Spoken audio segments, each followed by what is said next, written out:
ಗೋಚರಿಸುವವನು ಆ ಪರಮಾತ್ಮ ಶಿವನನ್ನ ಜ್ಯೋತಿರ್ಲಿಂಗ ರೂಪದಲ್ಲಿ ನಮ್ಮ ಪೂರ್ವಜರು ಆರಾಧಿಸಿದರು. ನಿಜಾನಂದ ಸ್ವರೂಪಂ ಶಿವೋಹಂ ಶಿವೋಹಂ, ಪ್ರಕಾಶ ಸ್ವರೂಪಂ ಶಿವೋಹಂ ಶಿವೋಹಂ, ಜ್ಞಾನ ಸ್ವರೂಪಂ ಶಿವೋಹಂ ಶಿವೋಹಂ. ಪರಮ ತಪಸ್ಸು ಮಾಡಿದ ಪರಮಾತ್ಮನನ್ನು ಕಾಣಬೇಕಿಲ್ಲ.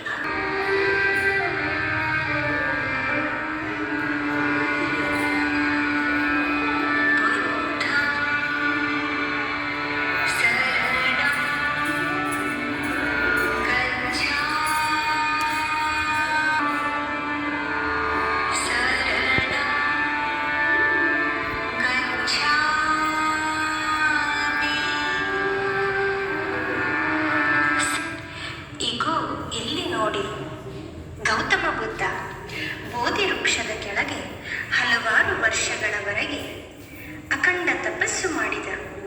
ಪರಮಾತ್ಮನನ್ನು ಕಾಣಬೇಕೆಂಬ ಹಂಬಲ, ಅಚಲ ವಿಶ್ವಾಸ, ಹಲವಾರು ವರ್ಷಗಳ ತಪಸ್ಸಿನ ಫಲಿತಾಂಶವಾಗಿ ಬುದ್ಧನಿಗೆ ಜ್ಞಾನೋದಯವಾಯಿತು. ಪರಮಾತ್ಮ ದಿವ್ಯ ಜ್ಯೋತಿ, ಪರಮಾತ್ಮ ದಿವ್ಯ ಜ್ಯೋತಿ, ಪರಮಾತ್ಮ ದಿವ್ಯ ಜ್ಯೋತಿ.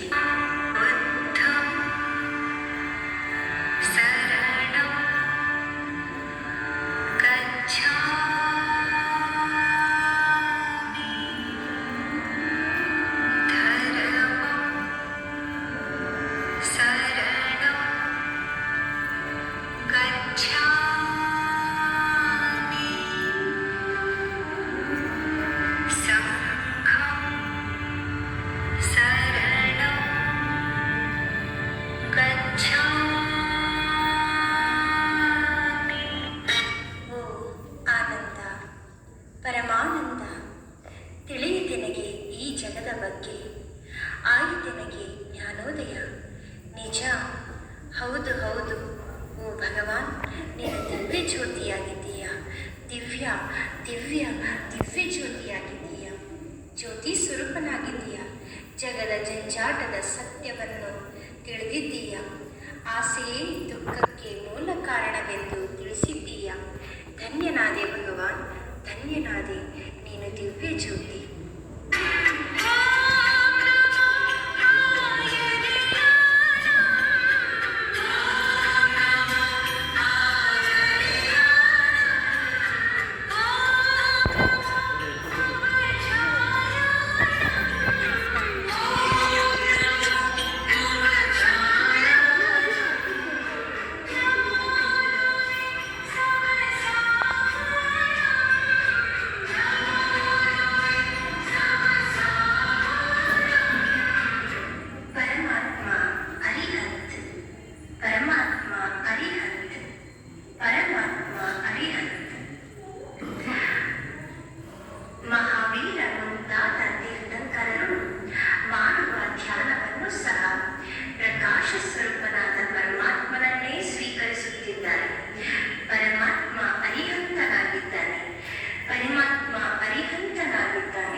ಮುಸಲ್ಮಾನರು ಪ್ರಕಾಶ ಸ್ವರೂಪ ಪರಮಾತ್ಮನನ್ನು ಪ್ರಾರ್ಥಿಸುತ್ತಾರೆ.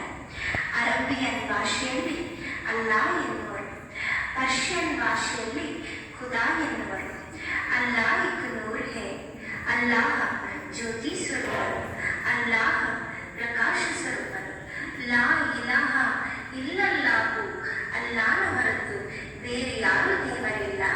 ಅಲ್ಲಾಹು ಅಕ್ಬರ್, ಅಲ್ಲಾನ ದೊಡ್ಡವನು, ಅಲ್ಲಾಹನೇ ಹೊರತು ಬೇರೆ ಯಾರೂ ದೊಡ್ಡವರಿಲ್ಲ. ಅವನೇ ಸೃಷ್ಟಿಕರ್ತನು, ಭಾಗ್ಯವಿದಾತನು, ಸರ್ವಜ್ಞನು, ಸರ್ವಶಕ್ತನು, ಅವನೇ ದೊಡ್ಡವನು. ಅಲ್ಲಾಹು ಅಕ್ಬರ್, ಅಲ್ಲಾಹು Akbar.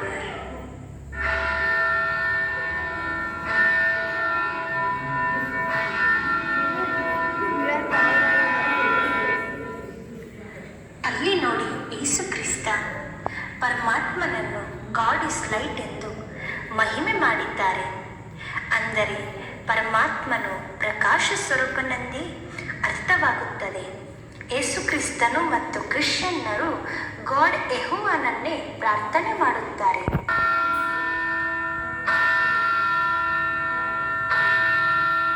I am a son of a God. I am a son of a God. God is light. God is light.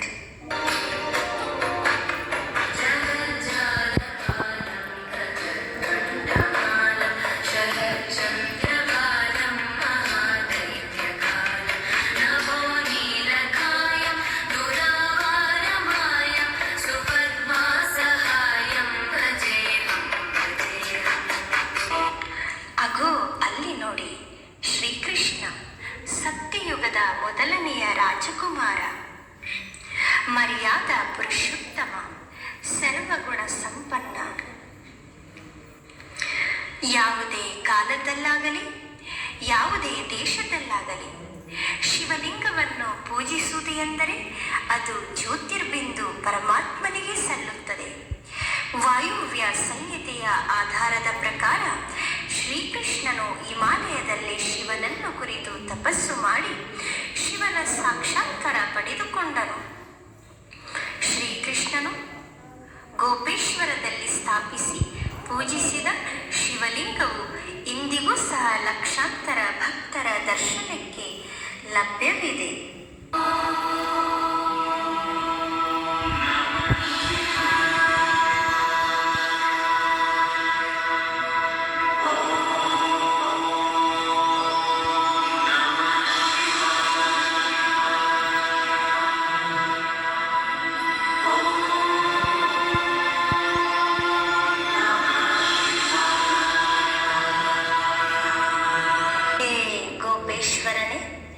ಪೂಜಿಸುವೆನು ನಾನಿನಗೆ, ಶಕ್ತಿಯನ್ನು ಕೊಡು ನೀ ನನಗೆ. ನಿನ್ನನ್ನು ಪೂಜಿಸಿ ಕೃತಾರ್ಥನಾದೆ ಭಗವಾನ್, ಕೃತಾರ್ಥನಾದೆ. ಓಂ ನಮಃ ಶಿವಾಯ, ಓಂ ನಮಃ ಶಿವಾಯ, ಓಂ ನಮಃ ಶಿವಾಯ.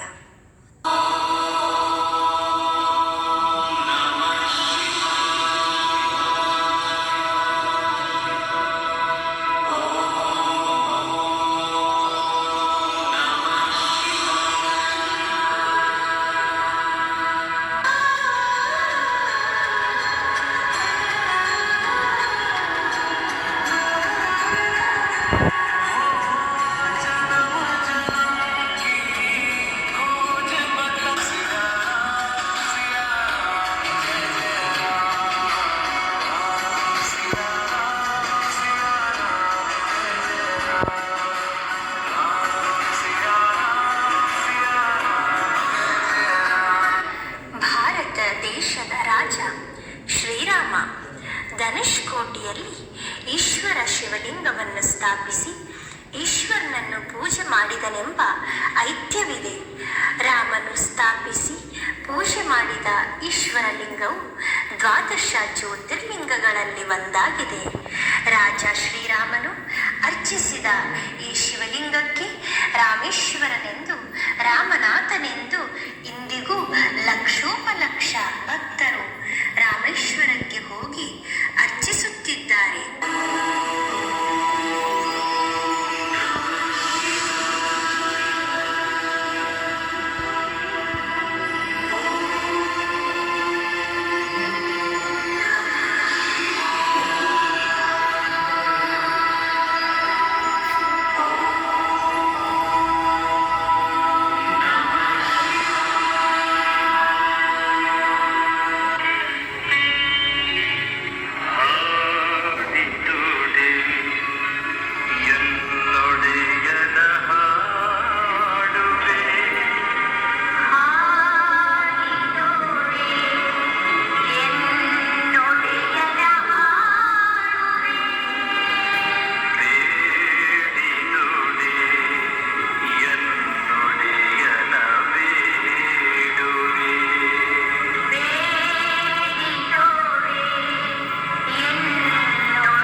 ದರ್ಶನಕ್ಕೆ ಸಿಗುತ್ತವೆ.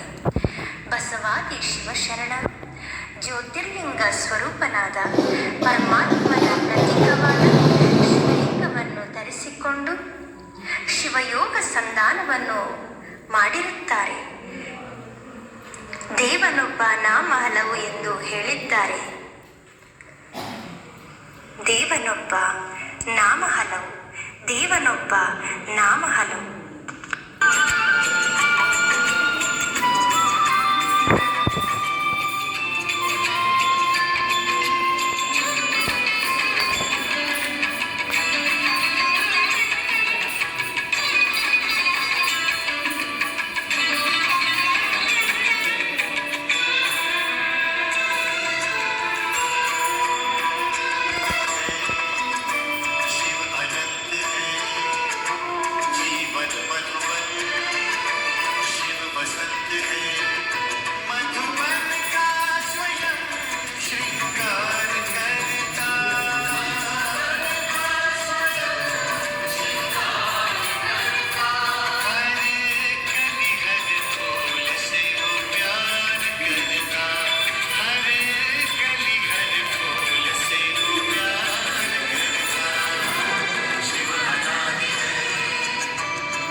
ಶಿವಾಯ ಎಂದು ಈಶ್ವರ ಲಿಂಗಕ್ಕೆ ನಮಸ್ಕರಿಸುತ್ತಾ, ಹೇ ಭಗವಂತನೇ, ನಾನು ಸಹ ನಿನಗೆ ನಮಸ್ಕರಿಸುತ್ತಿದ್ದೇನೆ.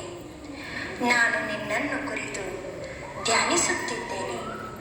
ಹೇ ಭಗವಂತನೇ, ನಾನು ತ್ರಿಮೂರ್ತಿಗಳಲ್ಲಿ ನಾನು ಒಬ್ಬನಾಗಿದ್ದೇನೆ. ನೀನು ತ್ರಿಮೂರ್ತಿಗಳ ರಚಯಿತ, ತ್ರಿಕಾಲದರ್ಶಿ ಭಗವಂತನಾಗಿದ್ದೀಯ. ನನಗೂ ಎಲ್ಲರಂತೆ ಶರೀರವಿದೆ.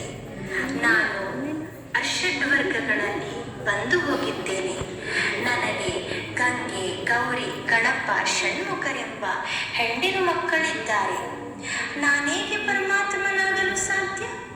ನೀನು ಪರಮ ಆತ್ಮ, ಪರಮಾತ್ಮ. ನಾನು ದೇವಾತ್ಮ. ನೀನೇ ಶ್ರೇಷ್ಠಾತಿ ಶ್ರೇಷ್ಠ. ಅಕಾಯ, ಅಯೋನಿಜ.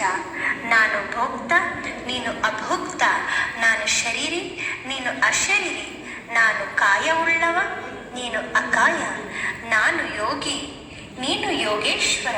ನಿನ್ನನ್ನು ಕುರಿತು ಯೋಗ ಮಾಡುವವನು ನಾನು. ನಾನೇಗೆ ಪರಮಾತ್ಮನಾಗಲು ಸಾಧ್ಯ? ಹೇ ಭಗವಂತ, ಹೇ ಪರಮಾತ್ಮ, ನಿನಗೆ ಕೋಟಿ ಕೋಟಿ ನಮೋ ನಮಃ.